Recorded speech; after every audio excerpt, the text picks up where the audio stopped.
It's the amazing Rico Brogna podcast with your host, Evan Roberts. Do you want another Rico Brogna? Well, too bad. You downloaded it or you're tuning in on YouTube, so you made a decision that despite the fact the Mets season is over, you want more Rico. So welcome into what we are calling part 2 of David Stearns Answers Questions. We listen and we react edition of the Rico Brogna.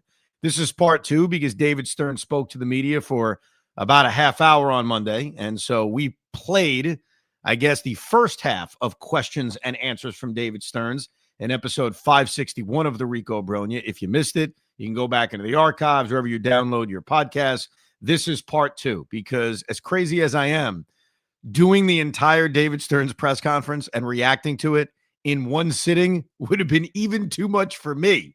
So this is the second part, and we welcome you in to this edition of the Rico. Now, before we get started, before we listen to David Stearns, I have to admit, while I am still incredibly disappointed, angry, pissed off, embarrassed, whatever word you want to use, for the fact that the New York Mets did not make the postseason, while watching day one of playoff baseball, I did realize there is one thing I don't miss. One positive, I guess, of the Mets not playing postseason baseball. And that is the fact that these pressurized games age me and they age you.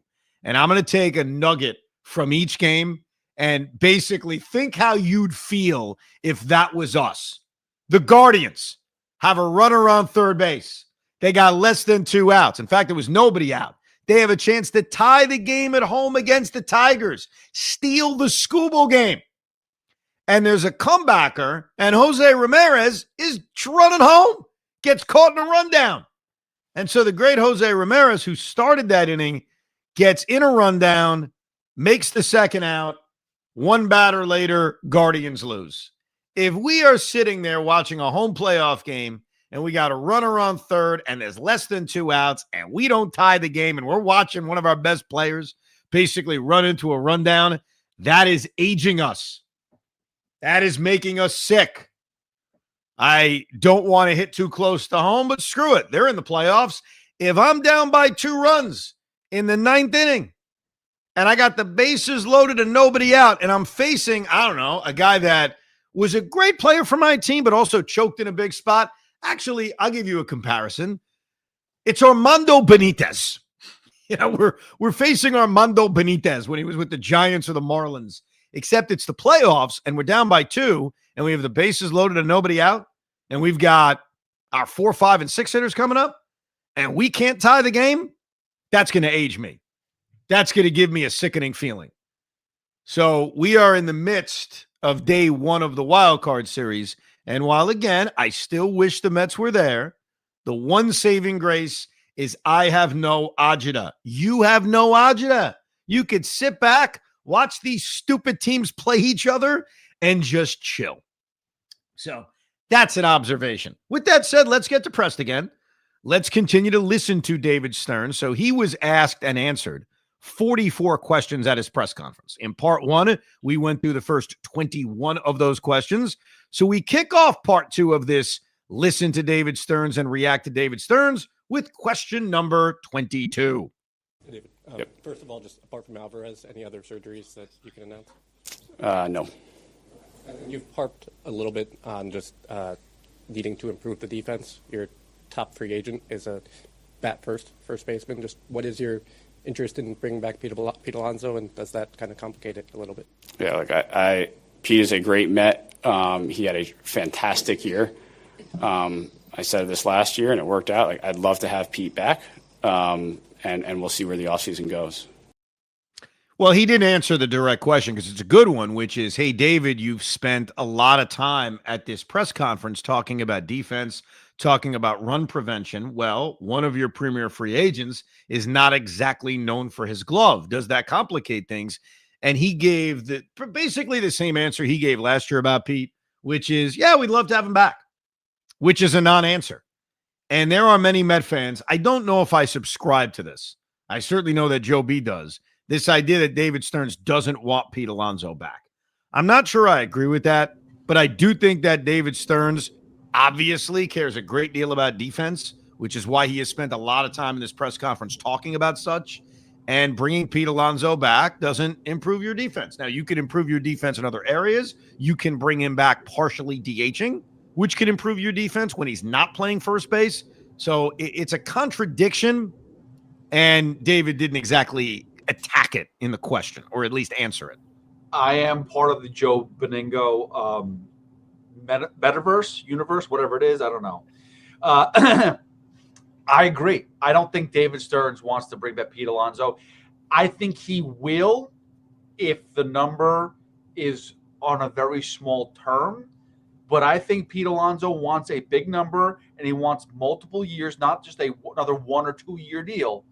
And I don't think David Stearns wants to commit to that. I think that's the big issue. And because of that, I don't think he's going to be a Met.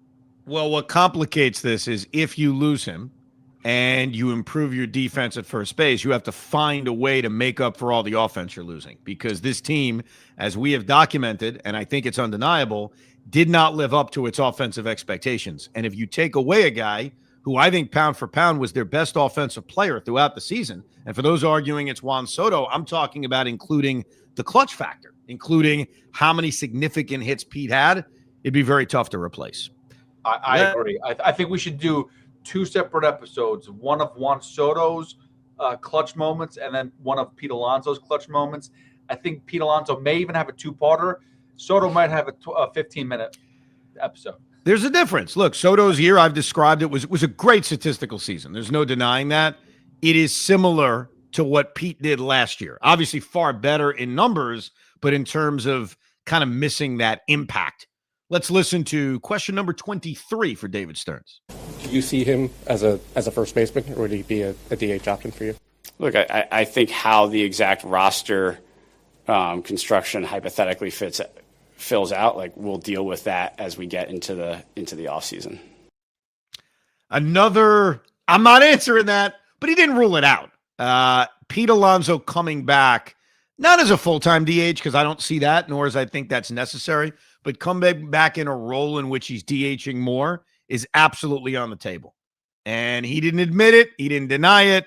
But clearly, if you are trying to improve your run prevention, but you also agree with me that losing that bat is damaging, then ideally the way to meet in the middle is to bring him back and have him DH a little bit more. Here's question number 24. David, I remember in spring training, yourself and other people in your leadership group felt really good about your starting pitching. Thought it was maybe better than the outside expectations were on it. Do you think that you guys misevaluated something about it that you could then tweak in your evaluation process going forward? Or, was it, hey, Canning got hurt, Senga didn't give you what you thought? What I'm asking is, were you wrong to begin with on that, or did just things then happen? I think it's a combination. I think, yeah, we were hit by injuries, but every club is hit by injuries, and we have to be able to have sufficient pitching depth to overcome that. And clearly, when we got hit by injuries in the middle of the season, we did not have the depth to overcome that. I think where they were misevaluated, and I guess you could throw injuries because what I'm about to say, obviously injuries impacted them. But to me, just looking back at this season and the rotation and what really failed them, I think the 2 guys that top the list are Sean Manaea and Kodai Senga. Kodai Senga pitches early, and he's really, really good. He gets hurt, which shouldn't be a surprise because he is showing a track record of now becoming an injury-prone player, just a part of his resume. But for him to come back and basically be unpitchable was a huge issue. Sean Manaea missing the entire first half of the season is bad enough. But then when he comes back, guy goes out and pitches to a 5.5 ERA. I mean, he wasn't nearly what he was a year ago. So I think, especially if you sit back in March and you try to say, how is this rotation going to go terribly wrong? Those are 2 guys you are relying on. Clay Holmes, as we've talked about, ended up having a pretty good season.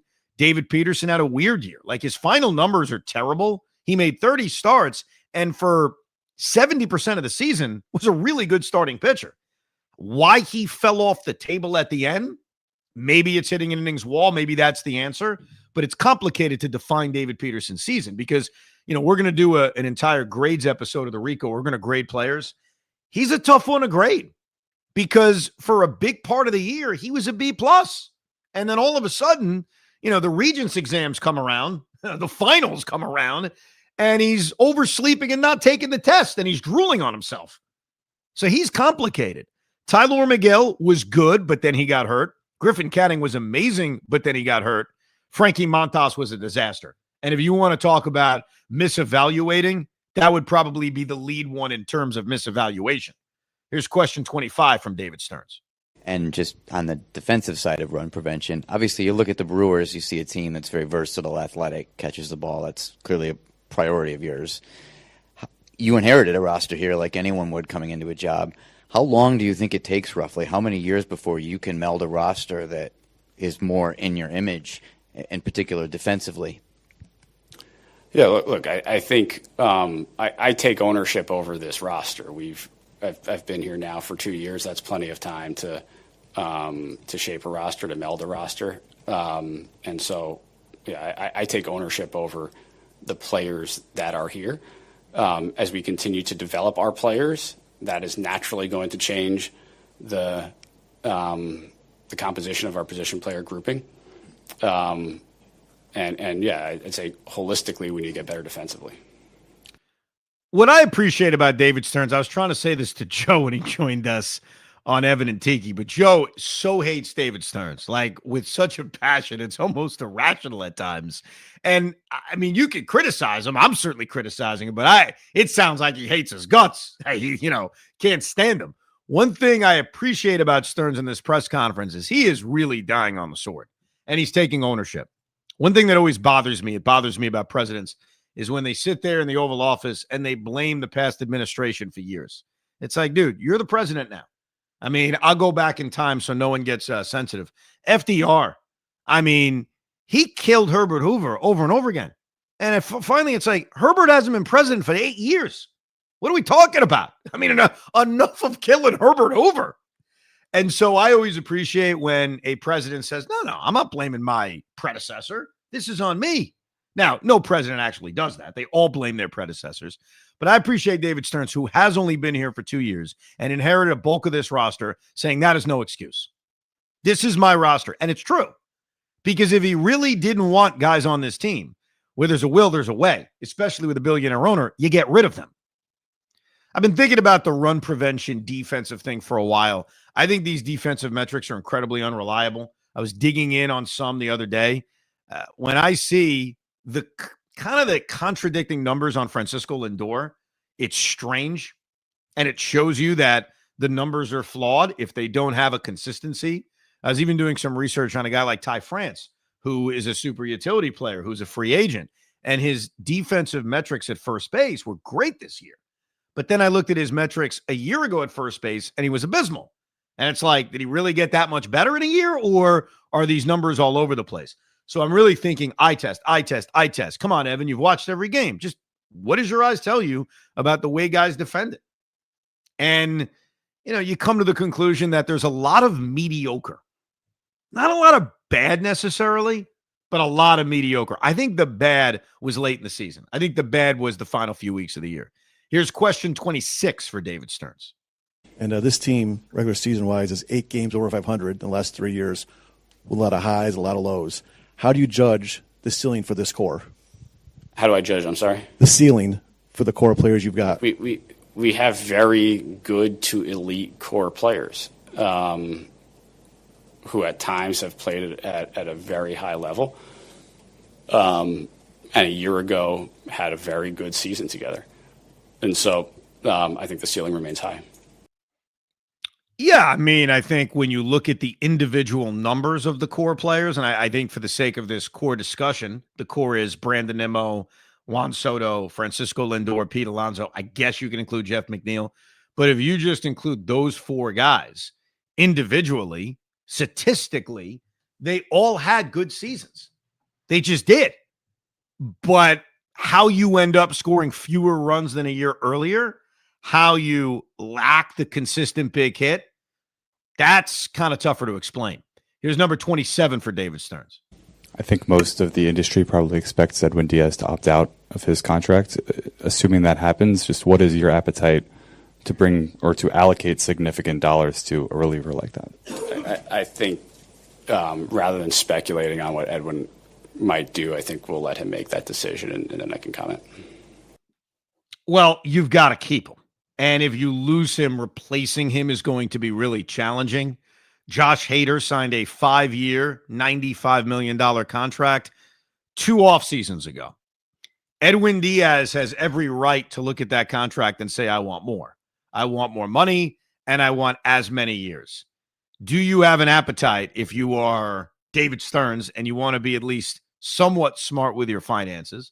Are you comfortable giving a guy who's going to be 32 on opening day next year a 5-year contract? And I think we'd all agree, boy, that's risky. But as risky as it is, how do you let him go? Because Edwin Diaz qualifies for a few things that are really, really tough to find. Number one, he's elite. In 2 of the last 3 seasons that he's pitched, he has been statistically dominant. And I think we'd all agree, if not the best closer in baseball, top 2 as a closer in baseball. He goes out, he strikes a lot of guys out, he pitches to an incredibly low ERA, and he never lets the moment get too big, which leads into part number 2. He has proved he can pitch here. We don't know if his replacement can pitch here. We don't know if signing whomever or trading for whomever is going to work in this town. You already have a guy that's proven he can do it. So I think in the case of Edwin Diaz, get comfortable with being uncomfortable. I mean, that's honestly the way I would look at it. And I know the last time they kept Edwin Diaz, if I'm not mistaken, memory tells me they did it before he got to free agency. That they really took care of it early. I think it was the same offseason of the DeGrom free agency. And they took care of Edwin Diaz before anything got serious. They could try to do that again, especially before he officially opts out and say, all right, Edwin, we would love to have you back. You would like to come back. How do we make this work? If you don't find a comfort zone doing it that way, you let him get to free agency, but you have to make sure that you match what's ever out there. And when you allow someone to get to free agency, you allow a team to do something that you may deem stupid. But remember this, and I think David Stearns knows this. Even if you hate what you have to give him and you're concerned about what year 4 is going to look like, he is almost impossible to replace. I love Pete Alonso. We all want him back. He can be replaced. And we could discuss who we would want, but there are viable options. I'm telling you right now, you can't convince me of a viable option that's even on the same planet as Edwin Diaz. So you are very accurate.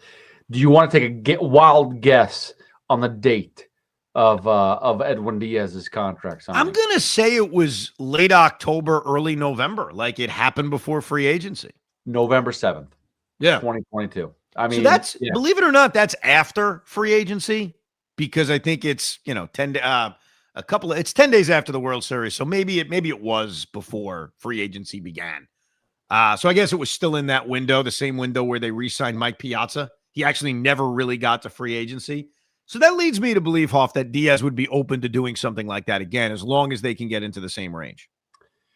Yeah, I think he would be. Are the Mets willing to do that, though? Do you think that the Mets are willing to go and just say, let us put a lot of money into you? And it's more David Stearns when I talk about Mets, but the Mets, are they going to be willing to put a lot of money into Diaz right away and then move to the next thing? I think, and I said this before, you tell me how wrong I am. I think that both Diaz and Alonso are going to go very deep into this, and we're going to be very distracted with just sign Diaz and Alonso already. Just do that. And they're going to miss the mark on a lot of other things. If I had to guess right now, it's just a guess, I think they're going to re-sign Edwin Diaz, and I think it's going to be very similar. That I think this will be done quickly because it feels, just based on history, and I don't think that much has changed. I know David Stearns is running the team. That's a big thing that's changed. But in terms of Diaz wanting to be here, I think Cohen has a major influence over this stuff. I think he wants him back. And I think even David Stearns knows. I know he's famous for trading Josh Hader, but the circumstances were very, very, very, very different when he decided to do that. I think they know how important it is. And I think they also know that there's a lot of things they need to address and figure out to make sure that this disaster that just occurred doesn't happen again. Creating a new hole by letting Edwin Diaz even go to free agency is not worth it, because think about the rest of the bullpen. There are major questions with the rest of this pen. Essentially, everyone's a free agent. So what you're already dealing with, all right, how are we building this bullpen? Why let it get kind of more dicey by losing Edwin Diaz or allowing that to drag on? So my prediction is they're going to get it done right around the same time they got it done 3 years ago. Here's question number 28 for David Stearns.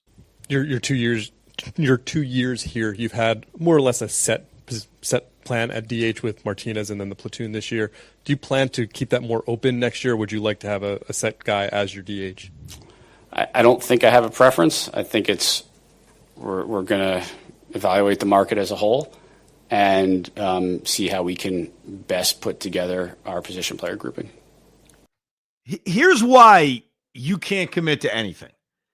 If they are serious about run prevention and they want to improve their defense, but they acknowledge what we've talked about, which is, hey, we didn't score enough runs, losing Pete Alonso just to improve our defense at first base, it's cutting your nose off to spite your face, then that's where Kyle Schwarber is interesting.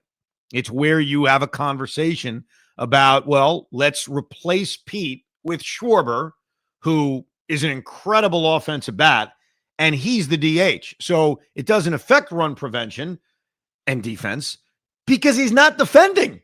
He's going to DH 98% of the time, and then there's less pressure to get as much offensively out of first base, and you could focus more on defense. So I'm just throwing that as a kind of a why David Stearns can't commit one way or the other and say, yeah, I'd like DH to be open. It'd be cool to have Lindor do it 10 times, Soto to do it 30 times, Pete to do it 10 times.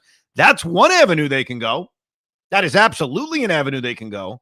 But if we are in a world in which they lose Alonso, they lose him. Just taking away the emotional side we're all going to have, losing him, now you got to find a way to replace that offense. And for anyone who's going to suggest, but they got Carson Benz, they got Jet Williams, they got Ryan Clifford, they'll do it internally. I have a tough time believing Steve Cohen is going to try to sell that to his fans. Coming off a disastrous year. Yeah, we lost 120 RBIs, but don't worry. Ryan Clifford looks good. I mean, those guys are going to be a part of the future. I'm not demeaning them. I'm saying if you're losing Pete Alonso, I'd have a tough time believing they're not going to go out and try to add a bat. And that's where committing to DH, whether it's part-time or full-time, wouldn't make a lot of sense. Here's question number 29 for David Stearns. David, understood that every team would love to have 4 or 5 starters who throw 180 innings and stay healthy all year long and pitch well. But from an organizational standpoint, philosophy, from what you guys can build or control, coming off of this, do you feel like you maybe need to ask more of your starters in terms of build a staff that you can ask more of and ask more of them to get deeper in games rather than be quick to protect? We were on the edge for the first 2.5 months this year where we were getting 5+ innings per start pretty consistently. And that worked because it was happening every night. The minute you then get your 2 1/3 innings start, you get into trouble. And so that got us into trouble this year when we stopped getting the consistent 5+ inning starts, and occasionally there was the really short start, and then the next start was 5 1/3 innings. That gets you into trouble. Oh, killed him because it overworks your bullpen. And early in the season, much like in the second half of 2024, first half of 2024, not a lot was going right, but the second half of 2024, think about how deep into games Sevy was going, Quintana was going, Minaya was going. I mean, those guys were going 6-7 innings basically every turn out. And this year in the second half, getting 5 innings felt like a long start. So it's obviously a major issue that needs to be better. Here's question 30 for David Stearns. David, you talked about how you should have been a little bit more proactive at times. Why weren't you? What stopped you from being more proactive? Yeah, look, I think we are making the best decisions we possibly can with the information we have at the moment. And so, I made the best judgments I did. Clearly, some of them didn't work out, and now we try to learn and move forward. We have about 14 questions left for David Stearns. And I mentioned this in part one of the Rico in listening to David. I wanted to listen to this live with you guys. Like, I didn't want to have any preconceived notions like, oh, I heard him say that. I have my answer all planned. No, I want to listen to it with you, assuming a lot of people in the audience are listening to him for the first time. With 13 questions left and such a general, you weren't aggressive enough, you acknowledged it, there's no specificity to it.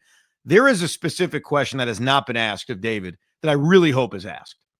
And it's in relation to that kind of non-specific question to David Stearns.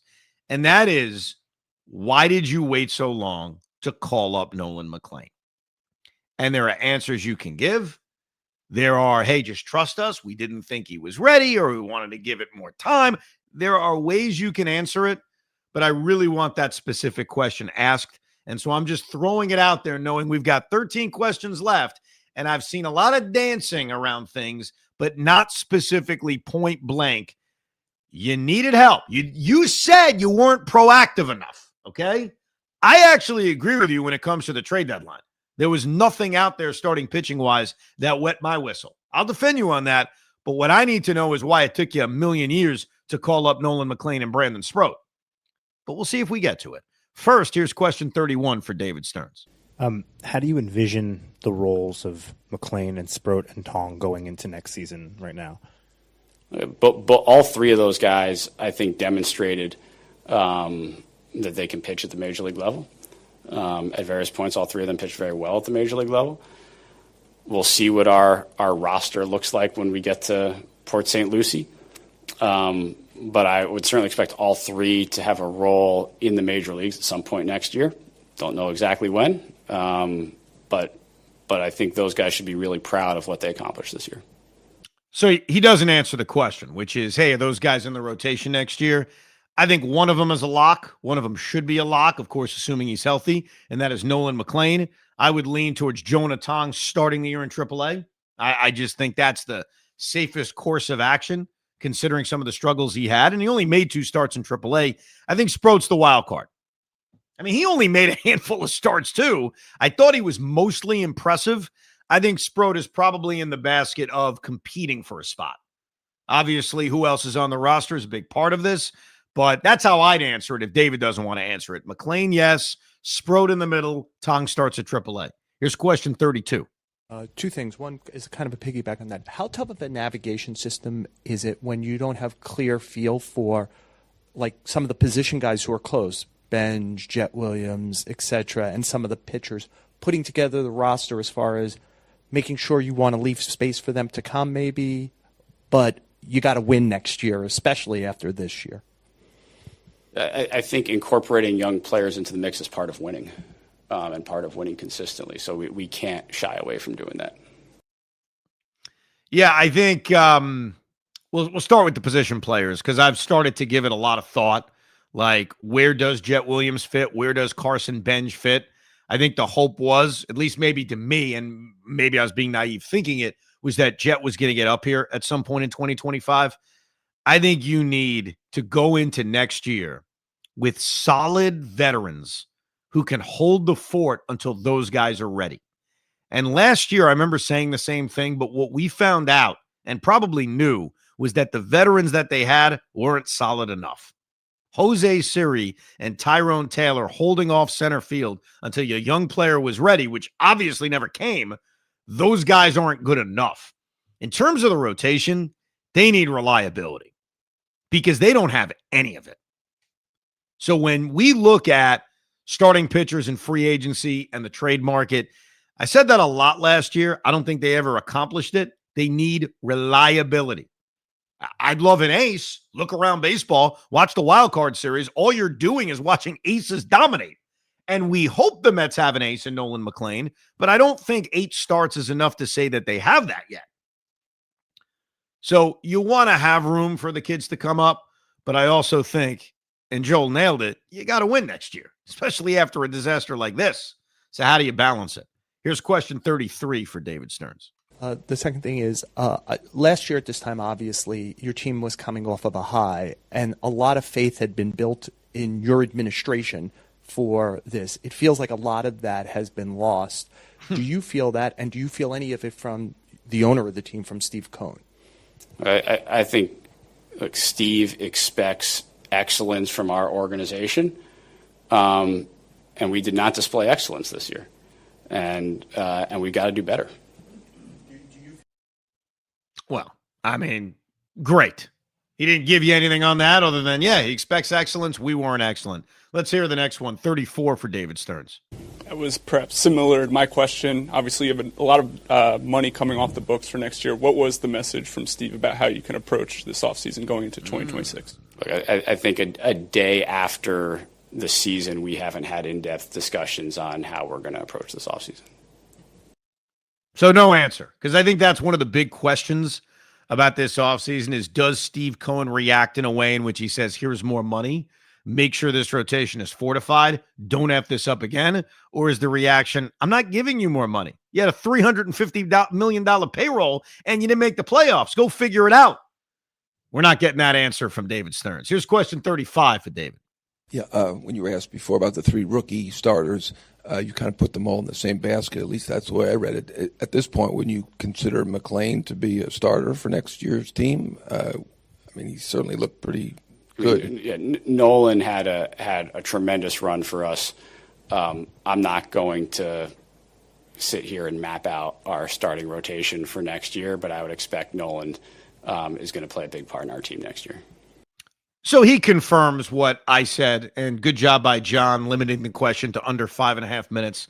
Nolan McLean's going to be in the rotation. He doesn't want to declare it? Okay, fine. But he certainly did enough that assuming he's healthy, Nolan McLean is guaranteed a rotation spot for the Mets in 2026. Here's question 36. Hi, David. Last year in spring training, Steve said that ticket sales lag performance. So last year, after the tremendous performance, your sales went up. You mentioned in your opening you sensed the fan base's frustration. How much will that be a factor in two potential free agents being fan favorites in Pete and Edwin to maybe overlook budgetary constraints, but to reassure the fan base that you guys are still on the same page? Whenever we're talking about departing free agents or players who were with us who are then free agents, it's always the holistic package of what that player brings to an organization. It's what he means to the team on the field, what that player means to the community, what that player means to the fan base. That is always part of the decision-making process, and I imagine it will be again this offseason. He loves to use the word holistic. I think I've counted 4 or 5 times. So I went to the dictionary just to, in case anyone's like, what does that even mean? When he keeps saying holistic? Holistic, characterized by the belief that parts of something are interconnected and can be explained only by reference to the whole. So what he is telling us is the decision to keep Pete Alonso, Edwin Diaz, it is connected to a degree to the fans. It's not the end-all be-all, but there is a level of importance to, hey, that guy's a fan favorite. And Steve Cohen, not as much David Stearns. Maybe the budget has something to do with this, but Steve Cohen knows in his apology tweet that the fans did a great job. And we did. I mean, the attendance was unbelievable in 2025. I knew it would be better. I didn't think it would be that good. And I think he also knows, as we've said a million times, attendance lags behind performance. So when you have great success like 2024, attendance wasn't good. It comes the following year. This was a massively disappointing season. Some areas of Citi Field, myself, had our prices raised. Some remained the same. Some even got lowered. So it's not everyone had their prices raised. It is going to be very tough to convince people to go back to the ballpark on higher prices or even the same prices if the offseason doesn't inspire. Like, I think if the Mets had a good year, if they were in the NLCS again, the Soto electricity, all that, I think that the attendance would be fine next year. But they flamed out so early, so they may face having to have a good offseason to keep people coming. Is keeping Pete Alonso and Edwin Diaz enough? I'm not even sure if that is. That almost is the bare minimum, keeping popular players. It's what else can you do to entice people to go to the ballpark? And that shouldn't be the only thinking when you're in the offseason. It should obviously be improving your roster. But Steve Cohen is a businessman. So it's holistic because it's all connected. Did I use that correctly? Here's question 37 for David Stearns. And then second question was, you mentioned getting better on the defensive side of the ball. The fact that you have essentially 3 third basemen between Mauricio, Beatty, and Vientos. Vientos and Beatty have shown they can handle the bat, and then you can even throw in Luis Angel Acuna in that mix. How difficult was it, trying to get them in, but you like the versatility? How much will that factor into looking at the roster construction next season? Look, I think positional versatility is always helpful. Clearly, Beatty's ability to move over to second base proved to be enormously beneficial both for him and us at various points of this year. To his credit, he worked really hard and made himself a very viable defender at 2 positions on the dirt. I think each one of those guys you mentioned have slightly different defensive profiles, and so how they fit into a potential roster probably differs a little bit for each of them. They're not all on the team next year. I think that Beatty, Acuna, Vientos, Mauricio, we're talking about 4 guys who, they're not all the same, obviously, but they play similar positions. Acuna, more of a second baseman, can play third base, can play the outfield, but is primarily a second baseman. Mauricio, third base, second base. Vientos, third base, maybe first base, DH.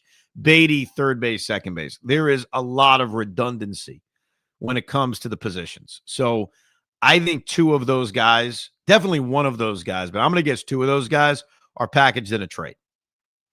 I always hate the trade thing. Like, oh, this guy's going to be traded. Well, it depends what you get back. I mean, I give you my opinion on a trade, but I got to know what we're getting. Am I open to trading Mark Vientos? Sure. What are they getting back? I'm not giving you the specifics. I'm just talking in general that I think when you look at those 4 guys, they're going to pare down a little bit. And my guess is Mark Vientos is out. And the reason I guess that is Mendy was so critical of that error he made in Chicago or Miami. I think it was Chicago. I was pretty critical of it too. And then he didn't want to play him at third base again. And here's Ronnie Mauricio, who had barely played over the last month, playing over Vientos. So my guess is Vientos is going to be moved. What is his value? I don't know. What am I content getting? I got to think about it. Like, is a good, controllable for 2 more years relief pitcher going to be enough for a guy who showed star capabilities a year ago? That kind of feels like not enough. A back of the rotation arm, a center fielder. We talked obviously at the trade deadline about Luis Robert Jr., but I think they are going to trade him.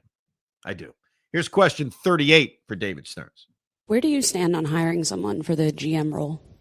I think at this point, we always remain open should the perfect candidate come about, but it's not something we're going to go out and do a robust search process for. That's code for, nah, I'm good. I'll continue to be president/GM. Here's number 40 for David Stearns. Jerry? David, 2 quick questions. We all know the record before June 12th and after June 12th. For you, looking at the season, is there a turning point for you that sticks out to you as that's where it started to go south for you guys? Look, we played poorly the last 2 months of the season. I don't know that I can pinpoint a date, but we played poorly, bad baseball the last 2 months of the season. Yeah, I mean, June 13th feels like the moment. I think when I think back to this season, it's going to be the anti-Jorge Lopez throwing the glove situation. And I think you could also think to the day before with Kodai Senga getting hurt. And you didn't know it at the time. I mean, when Senga got hurt, and remember, the Mets had a lead in that game, and they almost blew it, but they didn't. They held on. They won the game. Kodai was hurt. They're 21 games above 500. They're in the midst of a winning streak. And I think I even said on the Rico, you could check the archives, oh, this could be a good thing. Kodai gets rest. He's refreshed. It's not a serious injury, and he should come back fine. And I thought that because A, I didn't think the team was going to crumble. But B, because it wasn't an arm injury, I figured it's not that serious. Like, it's not going to affect him in some kind of major way. The idea that Senga would come back and go from being one of the better pitchers in baseball to one of the worst, it's kind of nuts. Like, I mean, it's almost like, how does that happen? And you hear some of the answers that Kodai's given through his translator about, well, my body's different after the injury. I mean, it was a hamstring. Like, he didn't get abducted by aliens. Like, why would everything be so different? So that's one thing where who knew it at the time, but it felt like a turning point. Then, look, that Friday night game was weird because Clay gets taken out. We don't know why Clay Holmes was taken out so early. I was there. I was at that Friday night game with Jet. I think it was firework night or something like that. I think there were fireworks that night. I tend to take him to a lot of Friday firework games. But when Clay came out, it was like, well, that's weird. But no problem. Like, Paul Blackburn can come in, eat up a couple of innings. They have a nice lead. The winning streak's going to continue. And when they blew the game, I didn't even leave the stadium panicking. It was more like, wow, that sucked. That was a rough loss. Had the game in hand. I hope everything's okay with Clay. It turned out that things were okay with Clay Holmes. But no matter what anybody says, and I know there are other moments, it's undeniable that the turn occurred that day or the 2 days combined, the Senga injury into whatever the hell happened on that Friday night with Clay Holmes coming out early and them losing, because they were never the same after that. Now is question 40 for David Stearns. And how would you evaluate Clay Holmes' finishes in the top 10 in ERA? How do you evaluate his season, the transition to starting, and just the whole overall effect of doing that team-wide for you guys? Clay Holmes? So I think Clay had a very successful year. And I think to his credit, after maybe going through a little phase of fatigue, he was able to bounce back and had a really strong finish of the year. He worked incredibly hard, gave us exactly what we could have hoped for, and clearly pitched a very good game for us over the weekend. There's no denying that the Clay Holmes experiment, while it faced a lot of bumps at the end of the season, was overall a success. Even you, Pete, against the Clay Holmes move, against making him a starter, would you at least admit 30 starts, mid-3 ERA, it was a success? Yes, for a back end of the rotation, 100% I'll say it's a success. But the problem I have is that was like the best move, besides Soto, that was like the best move that they made. They were like, hey, we're excited, we're happy, we tried something and it worked. But that was the best part of their pitching rotation experiment. And everything was an experiment, basically. Well, yeah, but see, I don't understand what you just did, Pete. That confuses me. I'm disappointed. We're talking about one specific thing, right? That's it. Obviously, there are lots of things we don't like, but I didn't ask you about Frankie Montas. I asked you about Clay Holmes. Did it work? Was it a success? You can just say yes. Yeah, but I feel like I have to piggyback with this. Like, it's like let's not celebrate that the Clay Holmes experiment worked. We're not saying. I don't understand why people do this, and you're doing it, so maybe you could explain it to me. It's okay. I'll admit when I'm wrong. I'm wrong a lot. There's a lot of things I said I did. Like, I'll give you one, because Dan, who's a great emailer to the Rico and to Evan and Tiki, is so good at digging up old things everyone says, and I love it. I'll tell you something I was wrong about. I didn't want to go anywhere near Aroldis Chapman. Had no interest in him. Thought he was done. Didn't think he could pitch in a pressurized spot. No gracias. Obviously, the guy has proven me wrong with the year he had in Boston. The only thing I could be right about is would Chapman have adapted to not being the ninth inning guy? I guess that's a fair point. So if someone asked me, hey, point blank, Ev, were you wrong about Chapman? I'd say yes. I wouldn't pivot it to, well, but, Tyler Rogers. I didn't ask about Tyler Rogers. So in terms of Clay Holmes, just Clay Holmes, we're going to try this again. When the Mets signed Clay Holmes, a relief pitcher, to be a starting pitcher, would you agree that 31 starts, 2 bullpen appearances, 165 innings, and a 3.53 ERA, is that a success, Pete? Did it work? For the back end of the rotation, yes, it did. Okay, that's it. Obviously, there are other things we don't like what David did. I'm talking about this one. Okay, let's follow it up. I got to keep you on track here. Are you okay with Clay Holmes being in the rotation to start 2026? As a back end of the rotation, I guess sure, why not? Okay. I agree with you. Could we have better? Possibly. There's That's better guys. not the question, though.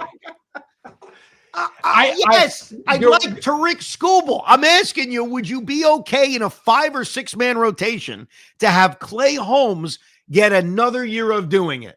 Yes, Evan, and I'm sorry I'm doing this, and this is the reason why we do it, is because it was such a depressing end to the season. The biggest flaw was their pitching, but yet we're getting excited about an experiment on the number 5 pitcher on the team. I'm not excited. I'm not all giddy about Clay Holmes. I'm just analyzing the season and saying, hey, am I good with him being in the rotation next year? And yes, as a back end of the rotation, like if I'm formulating the Mets staff, I want Clay Holmes towards 4 and 5. And obviously, once the season starts, it doesn't matter if you're 4 or 5. The reason I say that now in the offseason is I look at him and say, yeah, I'd like to have 3 guys that are better than him, or 3 guys that I think can be better than him when I'm building out my rotation. I agree with that. But did he do enough to earn a rotation spot in 2026 and see if he can build off of this? Absolutely. He did earn that. And I will say one other thing, though. If I'm correct, and I have to go back and listen to it as well, but I thought that we were talking and saying Clay Holmes could be like a potential number 3 pitcher on this team. Like, I think that's where we were slotting him. That was maybe the idea of it. I think that transition was a wild card, and none of us knew what to expect. I think most of us thought by the end of the season he was going to end up in the bullpen, and that didn't happen. Even though he made bullpen appearances, I think we'd agree that was not as a bullpen arm. That was just as part of tag teams, essentially. Yeah. How do I view him next year? Probably in that 4 to 5 range. That's how I would view it, with the hope that maybe he builds off of this past year and gets better and goes deeper into games on a more consistent basis. The Mets were asking him to make a major jump in innings pitched. Let's hear question number 41 for David Stearns. Understanding that you guys value positional versatility, how much do you think that actually contributed to some of the defensive issues? I think there were certain cases where we asked players to do things where they were a little unfamiliar with, and it contributed to some of the defensive challenges we had. Yeah, the only one that jumps out at me is McNeil in center field. And that was because Stearns did such a bad job of equipping Carlos Mendoza and having real center fielders. I mean, going into this season with Jose Siri and Tyrone Taylor turned out to be a mistake. I was naive. I thought they were holding it down until one of the young players would be ready. None of the young players were ready. They didn't trust Acuna to play center. Jet Williams never got the call, obviously, and Carson Benj wasn't close enough. So I think McNeil is the one that jumps out at me in terms of asking someone to do something they weren't familiar with. Here's question 42 for David Stearns. Would that change your philosophy at all, or do you still feel like that's an important thing to have? I do think positional versatility is important to have. I think it makes managing a game for a manager a little bit easier, and certainly makes constructing a roster a little bit easier. And they have that. I mean, they have a handful of guys that can do that. I think Jeff McNeil should be traded. I know I said that last year too. I would certainly be open to moving Jeff McNeil. What you get back goes back to that same question. But Luis Angel Acuna, if he's here, I think that he can be on this roster, supplying that position versatility, maybe as a super utility player. And the other guy who could end up being here playing a lot with incredible position versatility is Jet Williams. I asked David Stearns a year ago, so a lot of time has gone by because it's been a year, how he viewed Jet Williams at the major league level. And he shared that with me, that, yeah, a guy who can play everywhere, guy who can play second base, can play center field, can play all over the diamond. I think eventually you start off that way, and eventually, if you're good enough, you settle out of position. Not everyone has a full career as Ben Zobrist, but I do think that this roster is equipped with a lot of guys who can do that. We got 2 more questions, if I'm not mistaken, for David Stearns, and I still haven't gotten the question I want, so I'm getting nervous that I'm not getting it in the last 2. But here's 43 for David. Do you have any read on what happened specifically with David Peterson and Sean Manaea here in the second half? I think probably two very different cases there. I think Sean's season just never got going. I mean, Sean had an injury in camp, never got into a routine, had some frankly poor luck early on when he came back, and then that probably transitioned more into poor results. So Sean just like never got the ramp to the season. On David, I think he had a very, very good first half. Clearly, he was an all-star. He pitched some big games for us, gave us a lot of innings. And then there probably was fatigue as he got towards the end of the line, and I think that contributed to what we saw in the second half. I lean towards that with David Peterson. The David Peterson's fall off feels injury related or hitting the wall innings related because, and I don't want to do this. I think now that the season is over and now that we can slowly, takes a while, but slowly move away from the emotions of being pissed off when a guy gets knocked out in the second inning and pissed off when a guy gets bombed. I think in a weird way we can be fairer. We have to acknowledge that David Peterson was good for most of the year. If I asked you guys a week ago, hey, what do you think of David Peterson? I think a lot of people would say trade his ass during the offseason. I don't feel that way. I think we have to look deeper at what the hell happened. That's a great question by Puma. What happened? I am leaning towards hitting a wall. Or maybe his hip bothering him again. Who the hell knows? And that could be related to how many innings he threw. So I am much more kind of excited about what David Peterson can be in 2026 to the point, I'll blow your mind. I would talk contract with him. I would. If I can get him on a reasonable deal because he's a free agent at the end of next year and I can kind of pay off this final year, buy out a couple of years of free agency, get him to a three-year, $51 million deal, I'd be interested. I mean, look at what starting pitchers get paid. And remember what David Peterson did before he hit that proverbial wall. The Minaya thing, I just assume he's not healthy. He missed the entire first half. Remember, he had a setback right before he came back with the loose bodies in his elbow. I would just assume it's not full health. But the other worry with Minaya that we have to address is that he has been kind of an up and down pitcher his entire career. We were believing or hoping that last year was the real Minaya. He had developed it because he's going Chris Sale-like, the arm angles, like, hey, Manaya's figured it out. It's possible he hasn't. It's very possible. We got one more question left, Pete. Is that it? The final one coming up for David Stearns? I just want to confirm. This is the final question from this 2-hour and 72-minute press conference. Well, the press conference was 35 minutes. We somehow turned it into a 2-hour, 20-minute double edition of the Rico. That's what we somehow pulled off. Here it is, the final question for the president, David Stearns. Just considering you went through free agency discussions with Pete last year, just how did those conversations maybe help or affect going through it again a second time? I don't think I can sit here and speculate what's going to happen with the Pete Alonso negotiation this time.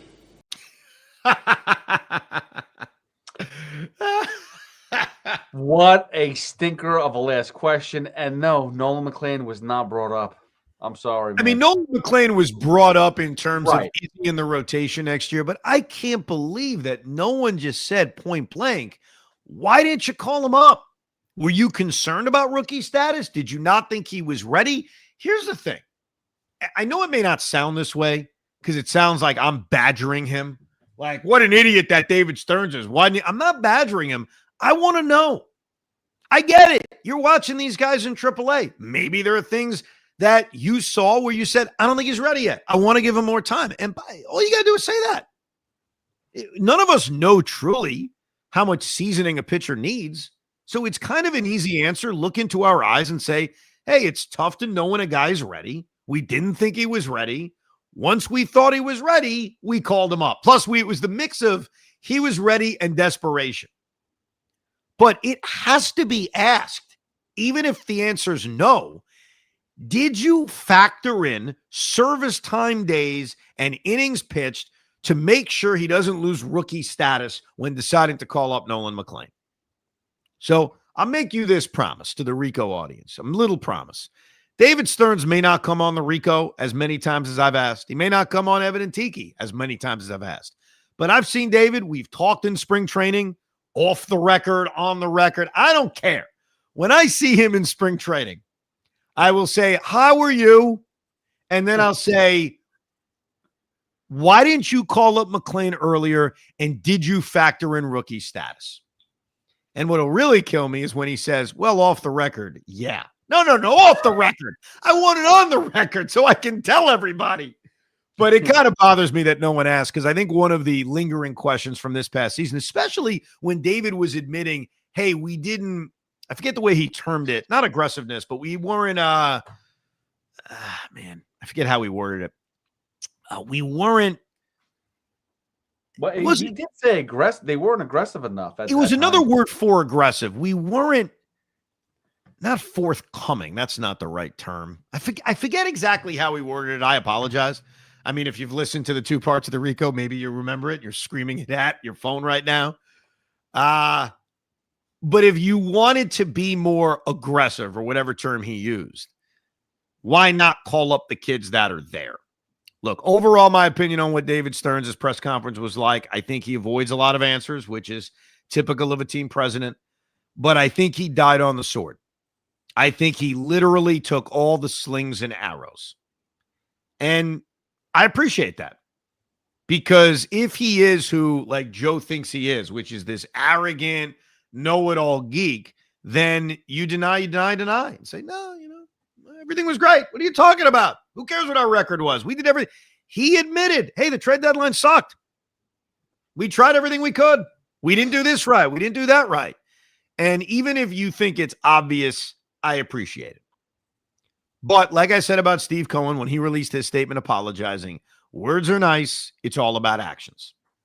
It's all about actions. Pete Alonso's a free agent. What is your action? The starting pitching wasn't good enough. What are you going to do to build out a rotation?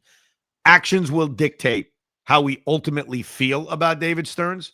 But I think overall, the tone I got from this press conference in the two parts, if you listen to it with us, is that he did die on the sword and say, hey, this is on me. And I agree with you on that he definitely died on the sword. But my question to you is, do you think it's going to change his philosophy on anything? So the big one is the starting pitching, right? The big one is he admitted run prevention. He wants the team to be better defensively, but you need more reliability in your rotation. When you look at free agency, and I'll give you a little thumbnail because obviously we'll go deeper as we get more into the offseason Rico Brogna's. When you look at the starting pitchers that are available, is Framber Valdez the kind of guy that you would want, or David Stearns would say, all right, let's be aggressive. Here's a 5-year deal. Yes or no to that, Pete? It's a maybe. Okay. It's a more leaning towards yes than no. He's 32 years old. My guess would be David is not going to be aggressive to acquire him. Does he go aggressive after Zach Gallen, who's 30 years old, so a little bit more on the younger side? Does he go aggressive after Dylan Cease, who's also 30 years old, or Michael King, or Ranger Suarez? I'm going to lean towards the answer being no, that I don't think his philosophy is going to change in free agency. Here's where I think things change. I think he's going to be really aggressive to acquire starting pitching. And I got a whole list of guys that could be available, and not just the fantasy of Paul Skeens, but that's where I think he may be different in terms of saying, hey, I got to, by the way, I just remember the word he used, proactive. That was the word. Proactive. We needed to be more proactive. And I think in terms of improving the rotation, there will be a lot of proactiveness. As far as the Rico is concerned, we're going to be proactive. We got a lot to do. We don't go away just because the season is over. Coming up, once the preliminary rounds of the playoffs have concluded, because that's what I call the wild card round, the preliminary rounds, we are going to give you a tradition. It's your yearly Rico look at the postseason. We'll talk about the players that have a history with the Mets, players that have killed us, and players that, of course, played for us. We'll also check in on our Yankee Mets bets that we made with Big Mac. Some of them turned out to be incredibly close. And coming up in less than a week, this is my favorite part of the year, the award show. We got a lot of awards to hand out for the 2025 season. I do warn you, though, the tone of the award show very different than a year ago. Who is the Mets MVP? Who is the Mets Cy Young Award winner? Who's the bust of the year? What was the game of the year? What was the best moment of the year? What was the worst moment of the year? Who was the rookie of the year? All those awards will be handed out coming up in mere days on an edition of Rico Brogna. But we appreciate you downloading and listening. Remember to subscribe to the Rico because we are coming at you fast and furious during the offseason. Great job by Hoff editing all those David Stearns clips. It's much appreciated. Thank you very much for hanging out with us. Another edition of Rico Brogna. We hope you enjoyed this episode of the Rico Brogna podcast. It's amazing, isn't it? Make sure you download it now to keep it on you at all times.